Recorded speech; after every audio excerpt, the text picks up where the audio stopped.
Next one from system of circles. Show that the common chord of the circles x square plus y square minus 6x minus 4y plus 9 is equal to 0. X square plus y square minus 8x minus 6y plus 23 is equal to 0 is a diameter of the second circle and find its length. So ఈ రెండు సర్కిల్స్కి సంబంధించినటువంటి common chord అనేది రెండవ సర్కిల్కి డయామీటర్గా prove చేసుకోవాలి. అట్లనే ఆ కామన్ కార్డ్ యొక్క లెంత్ మనం కనుక్కోవాల్సి ఉంటుంది. సో ముందుగా ఈక్వేషన్ ఆఫ్ కామన్ కార్డ్ ఎలా ఉంటుందో మనం చూద్దాం.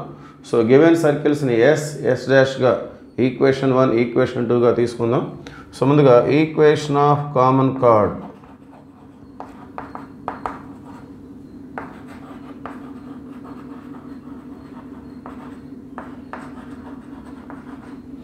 Equation of common chord of 1 and 2. ఈ రెండు ఈక్వేషన్లకి సంబంధించిన కామన్ కార్డ్ అనేది మనకి S minus S dash is equal to 0. ఒక సర్కిల్లో ఇంకొక సర్కిల్ని మైనస్ చేయడం ద్వారా either 1 - 2 or 2 - 1 ఎలా తీసుకున్నా వస్తుంది. సో మనం ఎస్ మైనస్ ఎస్ డాష్గా రిప్రజెంట్ చేస్తున్నాం దాన్ని మనం. సో మైనస్ చేస్తే వచ్చేదే మనకి common card. So common card లేదా కామన్ ట్యాంజెంట్ లేదా రాడికల్ యాక్సిస్ కనుక్కునే ముందు మన సర్కిల్స్ అనేవి జనరల్ ఫామ్లో ఉన్నాయో లేవో చెక్ చేసుకోవాలి. జనరల్ ఫామ్లో ఉండడం అంటే ఎక్స్ స్క్వేర్కి వై స్క్వేర్కి కోఎఫిషియంట్ అనేది 1గా ఉండాలి. Okay. So x square plus y square minus 6x minus 4y plus 9. So ఇది ఎస్. దీంట్లో నుండి మనం ఎస్ డాష్ని మైనస్ చేస్తున్నాం. సో దీన్ని మనం మైనస్ చేస్తున్నాం కాబట్టి దీని సైన్స్ అన్నీ కూడా చేంజ్ అవుతాయి. Plus x square become minus x square plus y square become minus y square minus 8x become plus 8x minus 6y become plus 6y plus 23 become minus 23 is equal to 0. So cancel the like terms. So plus minus same అన్న వాటిని cancel చేసుకుందాం. ఇట్లా x square y square cancel అయిపోయినాయి. Remaining x terms 8x minus 6x అంటే మనకి 2x వస్తుంది. అట్లానే why terms 6y minus 4y అంటే ప్లస్ 2y వస్తుంది. అట్లానే కాన్స్టాంట్స్ 9 - 23. సో 9 - 23 అంటే మనకి మైనస్ 14 వచ్చేస్తుంది. సో ఈ మొత్తాన్ని మనం 2తో క్యాన్సిల్ చేసుకుంటే 2 1 2 2 7. So x plus y minus 7 is equal to 0 is the common chord. ఈ రెండు సర్కిల్స్కి సంబంధించినటువంటి కామన్ కార్డ్ అనేది మనకి x plus y minus 7. So ఇది ఏమని ప్రూవ్ చేసుకోవాలి? This common chord is the diameter of the second circle. రెండవ సర్కిల్కి డయామీటర్గా మనం ప్రూవ్ చేసుకోవాలి. మరి డయామీటర్గా ప్రూవ్ చేయాలంటే ఎలా ప్రూవ్ చేస్తాము? డయామీటర్ అంటే అర్థం ఏంటి? సో ఏదైనా ఒక సర్కిల్కి డయామీటర్ అంటే అర్థం ఏంటి? సెంటర్ అనేది దాని మీద ఉంటుంది. ఓకే. సో ఏ సర్కిల్ అయినా డయామీటర్ అంటే centre lies on the diameter line. So ఇది డయామీటర్ లైన్గా మనం ట్రీట్ చేస్తాం. సో దీన్ని మనం సెకండ్ సర్కిల్కి డయామీటర్గా ప్రూవ్ చేసుకోవాలి అంటే సెకండ్ సర్కిల్ యొక్క సెంటర్ని ఈ లైన్లో మనం సబ్స్టిట్యూట్ చేసినప్పుడు 0 ఈజ్ ఈక్వల్ టు 0 వచ్చినట్లయితే then it is the diameter of the second circle. Okay. So ఒక సర్కిల్కి డయామీటర్గా ప్రూవ్ చేసుకోవాలంటే ఆ సర్కిల్ యొక్క సెంటర్ని ఈ స్ట్రైట్ లైన్లో సబ్స్టిట్యూట్ చేసుకోవాలి. That is the point. So let us find the centre of the second circle. ఈ రెండవ సర్కిల్ యొక్క సెంటర్ మనం తీసుకుందాం.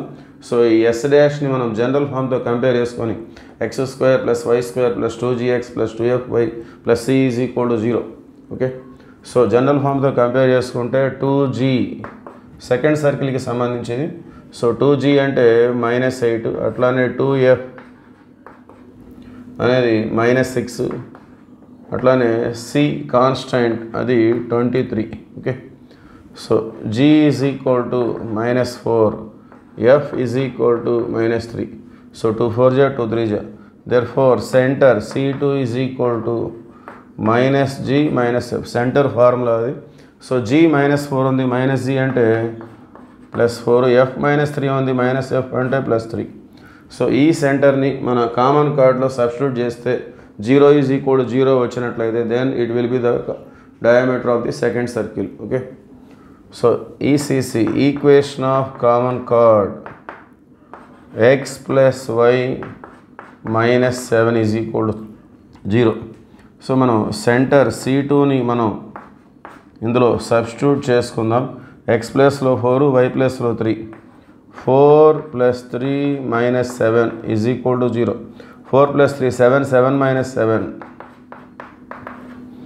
So 7 minus 7 అంటే 0. 0 is equal to 0. సో మన పాయింట్ అనేది మన ఈసీసీ ఈక్వేషన్ ఆఫ్ కామన్ కార్డ్ని సాటిస్ఫై చేసింది కాబట్టి therefore C2 lies on the common card. Therefore C2 lies on x plus y minus 7 is equal to 0.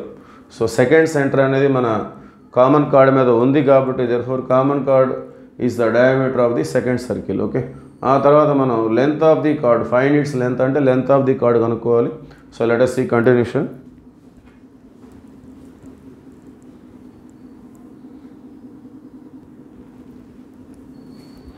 therefore మన second centre అనేది మన common కార్డ్ని సాటిస్ఫై చేసింది కాబట్టి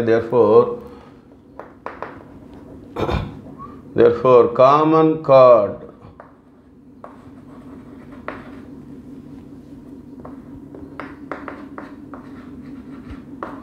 is the diameter of the second circle.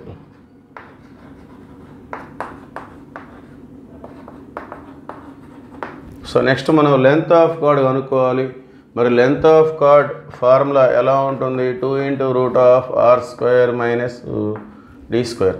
So ఇది common card కాబట్టి so మనం a circle అయినా తీసుకొని చేయొచ్చు. మనం ఫస్ట్ సర్కిల్కి సంబంధించినటువంటి రేడియస్ తీసుకోవచ్చు, లేదంటే సెకండ్ సర్కిల్కి సంబంధించిన రేడియస్ తీసుకోవచ్చు. ఆల్రెడీ మనకి సెకండ్ సర్కిల్కి సంబంధించి జిఎఫ్సి వాల్యూస్ ఉన్నాయి కాబట్టి నేను సెకండ్ సర్కిల్ని తీసుకుంటున్నాను. సో ముందుగా radius of the second circle. Okay, ఇక్కడ R1 లేక R2 ఏదైనా తీసుకోవచ్చు. So radius of the second circle root of g² plus f² minus c. So g² అంటే -4 హోల్ స్క్వేర్, అట్లానే f² అంటే -3 హోల్ స్క్వేర్, మైనస్ c అంటే -23. So -4 whole square 16, -3 whole square 9, -23, 25 - 23 అంటే √2. So R2 అనేది మనకి √2గా ఉంది. So next perpendicular distance D. So D అనేది మనం కనుక్కోవాలి. D అంటే అర్థం ఏంటంటే పర్పెండిక్యులర్ డిస్టెన్స్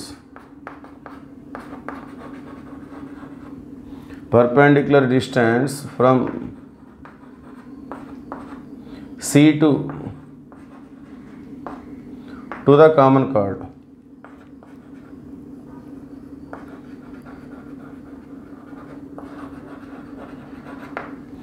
సో రెండవ సెంటర్ నుండి కామన్ కార్డుకు ఉన్నటువంటి పర్పెండిక్యులర్ డిస్టెన్స్ని మనం డీగా తీసుకుంటాం. సో మనం సెకండ్ సర్కిల్ని తీసుకొని చేస్తున్నాం. సో ఫస్ట్ సర్కిల్ని కూడా తీసుకొని చేయొచ్చు. ఫస్ట్ సర్కిల్ అయితే R1 C1 తీసుకోవాలి, సెకండ్ సర్కిల్ అయితే R2 C2 తీసుకుంటాం. ఓకే, ఆల్రెడీ మన దగ్గర సెకండ్ సర్కిల్కి సంబంధించినటువంటి జిఎఫ్సి వాల్యూస్ ఉన్నాయి కాబట్టి నేను సెకండ్ సర్కిల్ తీసుకొని చేస్తున్నాను.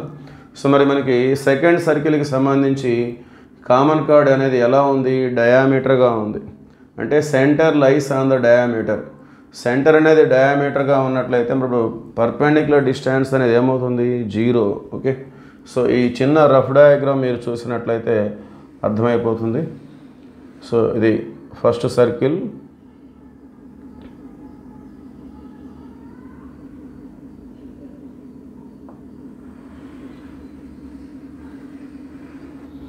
సో ఇది మనం రెండో సర్కిల్గా తీసుకుందాం. సో ఇది రఫ్ డయాగ్రామ్ ఇది. So this is the common card. So దీన్ని మనం కామన్ కార్డ్గా తీసుకుంటున్నాం. సో ఈ కామన్ కార్డ్ అనేది ఎలా ఉంది? రెండవ సర్కిల్కి డయామీటర్గా ఉంది. So it is the diameter of the second circle. Already we have proved that. Okay, so ఇది C1 ఫస్ట్ సర్కిల్కి సంబంధించిన సెంటర్ అనుకోండి. సో రెండవ సర్కిల్ సెంటర్ ఎక్కడుంది?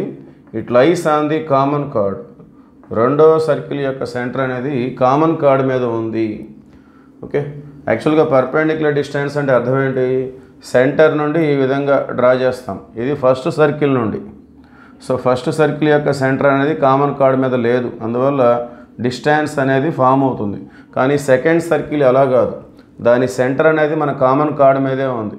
So then for there is no perpendicular distance. So centre అనేది common chord మీదే ఉంది కాబట్టి perpendicular distance అనేది 0. ఓకే, సో సెకండ్ సర్కిల్ తీసుకున్నట్లయితే మనకి డి వాల్యూ అనేది 0గా వచ్చేస్తుంది. అదే ఫస్ట్ సర్కిల్ తీసుకున్నట్లయితే మనం దాన్ని క్యాలిక్యులేట్ చేసుకోవాలి. So distance from centre to the common chord. Okay, so మన దగ్గర ఆల్రెడీ సెకండ్ సర్కిల్కి సంబంధించిన వాల్యూస్ ఉన్నాయి కాబట్టి సెకండ్ సర్కిల్ యొక్క సెంటర్ అనేది మన కామన్ కార్డ్ మీదే ఉంది కాబట్టి ఇది మనకి సెకండ్ సర్కిల్కి డయామీటర్ అంటే C2 lies on this common chord. Okay, that's why there is no perpendicular distance for second circle. రెండవ సర్కిల్కి సంబంధించి సెంటర్ నుండి ఎటువంటి పర్పెండిక్యులర్ డిస్టెన్స్ ఉండదు. So that D is equal to 0. Therefore length of chord is equal to 2 into root of r square minus d square. So 2 into root of r అంటే మనకు √2 వచ్చింది, minus d అంటే 0 square. Okay, so 2 into so square √2 cancel అయిపోతే మళ్ళీ 2 వచ్చేస్తుంది. So 0 square అంటే 0, దాన్ని తీసేస్తాం. Therefore finally length of chord is equal to 2 √2 units. Okay, thank you.